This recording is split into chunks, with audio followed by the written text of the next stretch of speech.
these cowards who took up arms like this and raided people's houses at night initially just gathered for theft. But under the pretext of making the homeowner reveal where money, gold, and valuable items were hidden, they committed a crime that makes one's spine tremble.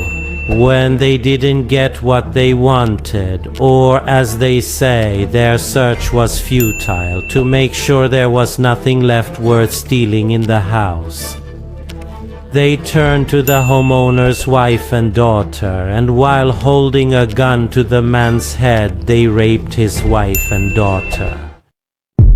Hello friends, welcome to the Confession channel. You are viewing and listening to another case in our series of videos.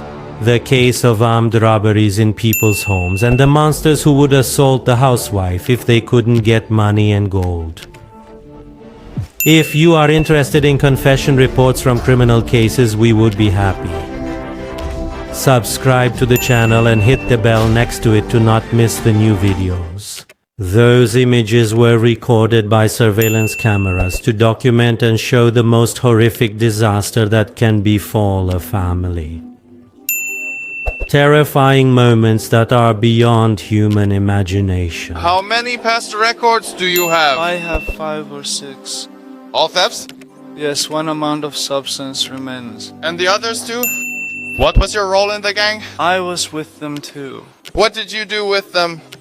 I would go inside the houses. Was the car driver in the gang, and we opened the doors. What if the homeowner resisted?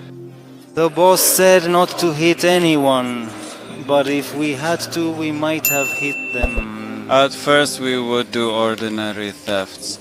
After a while we decided on armed robbery. These people you see might be the most ruthless, savage, and vile individuals you encounter in your life.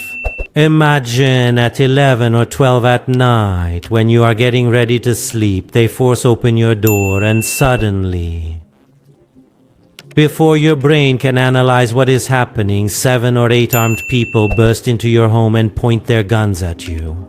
Your face. While your tongue is tied from fear and you are unable to move, you have to hand over everything you have to them so that they leave and you save your life. Individuals with cover faces and armed with Colt and Kalashnikov guns entered the houses. It was the 17th of Odibehesht. It was 7:30 and we were sitting when suddenly we saw the door open. There were 4 people, they were covered, all of them had guns pointed at us. 2 of them were searching the house. We were about to lay out the tablecloth. Then suddenly I saw my daughter screaming.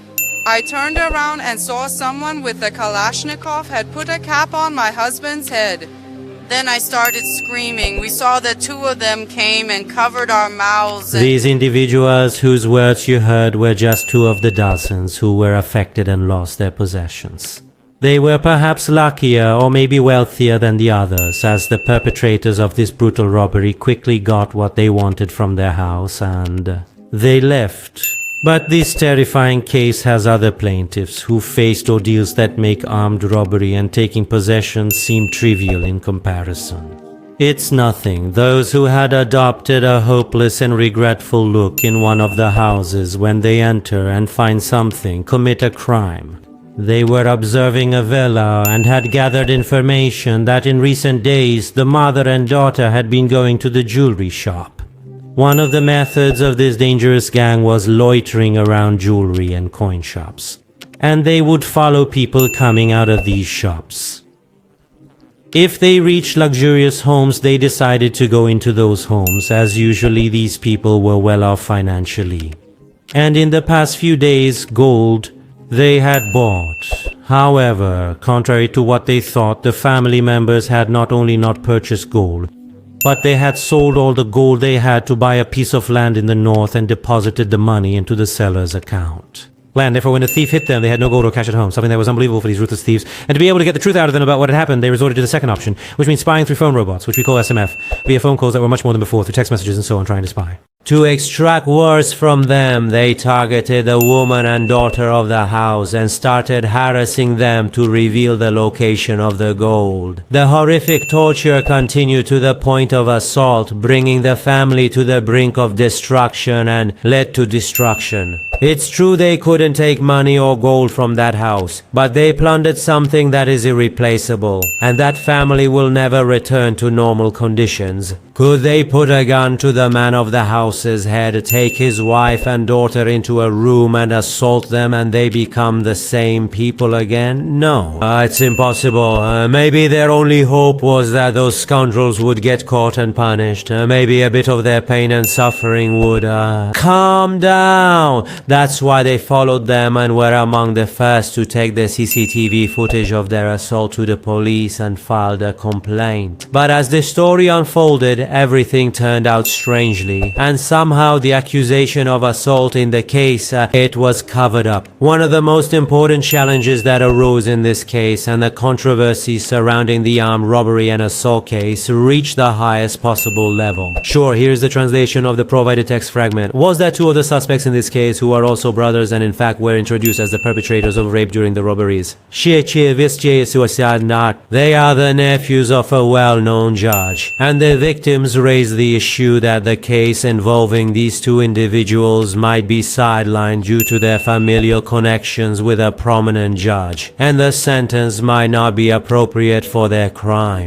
The issue even got attention in the judicial press conference, and a reporter asked Ali Asghar Jahangir, the spokesperson for the judiciary, what the situation is with those two brothers who have a family relationship with a well-known judge, and whose involvement in the armed robberies and rape of the woman and daughter of the accountant has been confirmed. Will they receive the death penalty or not? The spokesperson for the judiciary answered in this way. Well, in this regard, as the judiciary has always stated, we have not had and will not have any red lines in cases involving individuals connected to the judicial system. And in this matter, the judiciary itself has taken the initiative and carried out the necessary actions in this regard. Since the formation of this case and the follow-ups that took place, an indictment was issued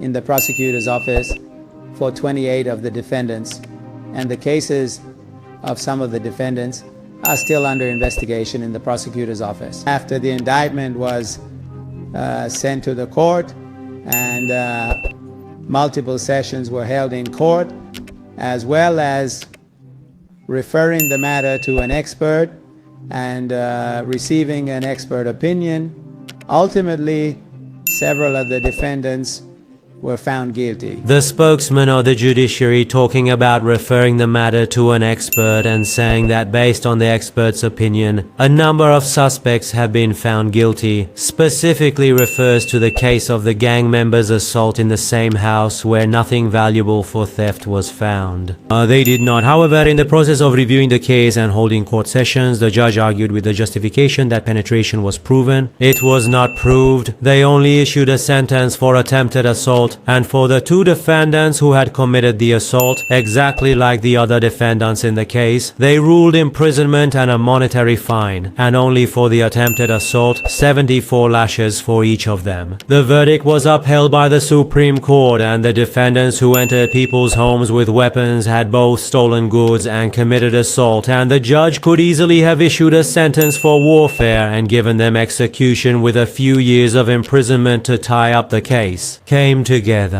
Thank you for being with us until this moment. Please share your thoughts with us below this page, and if you haven't joined our channel yet, your membership will support us and our activities.